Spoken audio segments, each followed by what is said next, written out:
जय मल्हार. राजा उद उद, येडेश्वरीचं उद उद, काळेश्वरीचं चांग भले. तर आजचा व्हिडिओ आहे. या व्हिडिओमध्ये आपण ऐकणार आहोत की या महाराष्ट्रावरती 3.5 शक्तिपीठ आहेत. तर संपूर्ण सृष्टीवरती ज्यावेळेस 51 शक्तिपीठ झाले, त्यामधील आपल्या महाराष्ट्रामध्ये 3.5 शक्तिपीठ आहेत. तर ते कोणकोणत्या ठिकाणी आहेत आणि 3.5 शक्तिपीठे नेमकी कुठे आहेत, कोणते आहेत, याबद्दलची सर्व माहिती या व्हिडिओमध्ये आपण ऐकून घेणार आहोत. तर चला या पाहू. तर या 3.5 शक्तिपीठापैकी पहिलं शक्तिपीठ म्हणजे कोल्हापूरची महालक्ष्मी. या कोल्हापूर परिसरात आपल्याला आढळणाऱ्या काळा दगड, या काळ्या दगडापासून हे मंदिर बांधलं गेलेलं आहे. तर हे पहिलं शक्तिपीठ म्हणजे कोल्हापूरची महालक्ष्मी. आणि या महालक्ष्मीची मूर्ती 1.22 मीटर उंच असून एका 0.51 मीटर उंच काळ्या दगडावर ठेवण्यात आलेली आहे. आणि दुसरं क्षेत्र तुळजापूर तुळजाभवानी हे पूर्ण आणि आद्यपीठ मानले जाते. नवरात्रीचा उत्सव 9 दिवस जरी असला तरी तुळजापूर मध्ये मात्र 21 दिवसाचा त्या ठिकाणी नवरात्रीचा उत्सव असतो. आणि या ठिकाणी या तुळजापूरमध्ये या देवीनं वास्तव्य कशा प्रकारे केलं, कशी आली तुळजापूरमध्ये जगदंबा तुळजाभवानी. तर बघा, मकरंद नावाचे ऋषी होते. मकरंद नावाचे ऋषी होते. त्यांना काही आजारामुळं त्यांचा मृत्यू झाला. मृत्यू झाल्यानंतर त्या मकरंद नावाचे जे ऋषी होते, त्यांची पत्नी सती अनुभूती तिचं नाव होतं. ती ही सती जाणार होती. सती चालली होती, परंतु तिला आकाशवाणी झाल्यामुळं, तिच्या गर्भामध्ये पोटामध्ये मूल असल्यामुळं, त्या मुलाचं पाप घेऊ नको अशी आकाशवाणी झाल्यामुळं ती सती गेली नाही.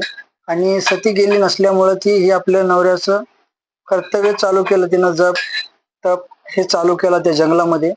परंतु त्या ठिकाणी कुकुर नावाच्या दैत्याने तिच्यावर हमला केला. हमला केल्यानंतर या सती अनुभूतीनं शंकराचा दावा केला. शंकर धावून येत नसल्यामुळे नंतर पार्वतीचा दावा केला आणि पार्वती त्या ठिकाणी त्वरित धावून आली.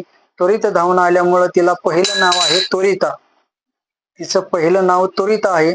आणि नंतर तिला आपण त्वरिता भवानी, भवानी म्हणजे भवाची पत्नी, म्हणजे शिवशंकराचं दुसरं नाव भव आहे, त्यामुळं भवाची पत्नी म्हणून हे भवानी आपण नाव पडलं. आणि तुळजा ही त्वरिता, त्वरितावरनं अप्रभवंश होत होत हे तुळजाही तिला नाव आलं.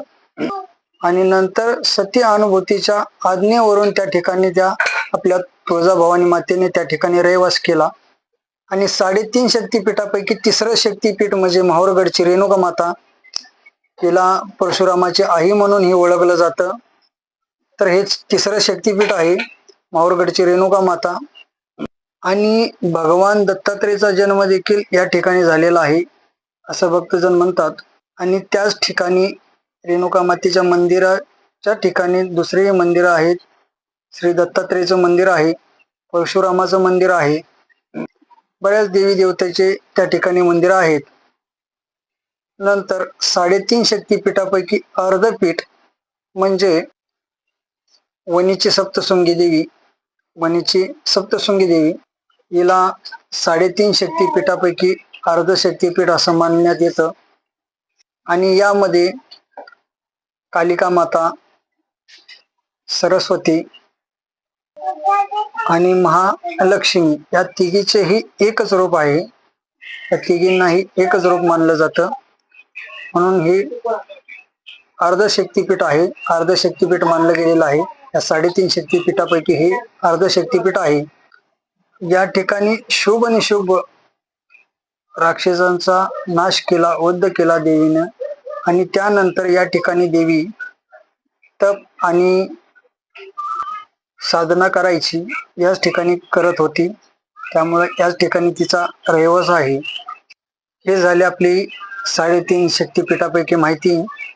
अशा ठिकाणी हे 3.5 शक्तिपीठे आहेत. आणि जे काही 51 शक्तिपीठ आहेत तसे 108 शक्तिपीठ आहेत. परंतु जे 51 शक्तिपीठ मानलेले आहेत तेही तुम्हाला पुढच्या व्हिडिओमध्ये कोणत्या ठिकाणी आहेत आणि कशा आहेत आणि देवीचं कोणकोणतं आय त्या ठिकाणी अंगाचा भाग पडलेला आहे आणि त्या ठिकाणी शक्तिपीठ निर्माण झालं हेही पूर्ण तुम्हाला उलगड करून सांगणार आहे पुढच्या व्हिडिओमध्ये. 51 शक्तिपीठाची पूर्ण माहिती तुम्हाला त्या ठिकाणी सांगणार आहे. आणि अनेक जणांचा प्रश्न आहे, मला कॉल आहेत, मेसेज आहेत की महाराज तुम्ही यावर्षी नवरात्रामध्ये कार्यक्रम का धरत नाही. तर मी कार्यक्रम धरत नाही असं नाही, परंतु माझे कार्यक्रम यावर्षी नवरात्रात सामन्याचे असणार आहेत. म्हणजे सामना समोर दुसरी पार्टी असेल आणि मी त्या ठिकाणी प्रश्न उत्तर देवीविषयी किंवा आपल्या कोणत्याही देवी देवताची 33 कोटी देवी देवतापैकी कुठलीही माहिती असो त्या ठिकाणी मी सांगणार आहे आणि त्या ठिकाणी सामना होणार आहे. असे कार्यक्रम माझे यावर्षी नवरात्रामध्ये आहेत. चला तर भेटूया पुढच्या व्हिडिओमध्ये. जय मल्हार, आई राजा उदवद, येडेश्वरीचं उदवद, काळेश्वरीचं चांग भले.